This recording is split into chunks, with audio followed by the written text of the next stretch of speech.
I'm heading to a snail noodle shop in an old neighborhood now. Their snail noodles are so tasty. These kinds of old hoods are where a lot of working class locals hang out.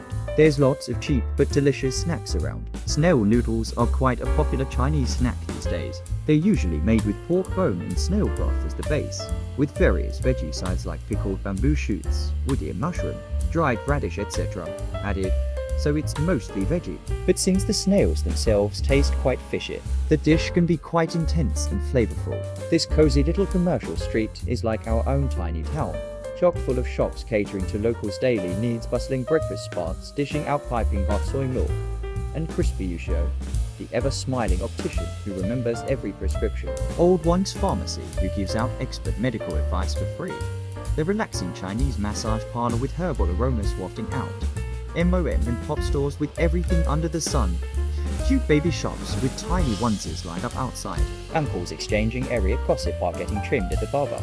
Come sundown, the aroma of street food starts permeating there as vendors enthusiastically set up stands selling sweet snacks and drinks. The atmosphere comes alive with the soul-warming scent of wonton noodles, garlicky stir-fried rice cakes, steaming herbal tea, and smoky BBQ skewers. There's something for every taste and age. This place truly feels like one big family. The shop owners and customers here are mostly old-timers who've known each other for decades. When an outsider opens a new shop once in a while, the community welcomes them with open arms into our circle as long as they work hard and live earnestly. Everyone looks out for one another here. This tiny street has a huge heart. Check it out. We're coming up on my go-to late-night snack spot. This joint's been open for 30 years and everyone in the area loves it.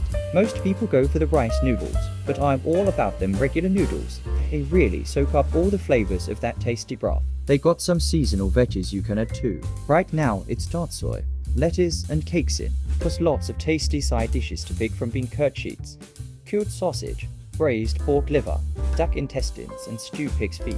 The broth can be crazy spicy cuz that's how they mask the fishiness of the snails, and folks around here love their chili oil. But you can mellow it out with some vinegar, and the neighborhood shops got free hawthorn tea, which is clutch for cooling your mouth after something spicy or greasy. I tweaked it to sound more casual and conversational by using some slang and local flavors. Let me know if you'd like me to clarify or expand on any part.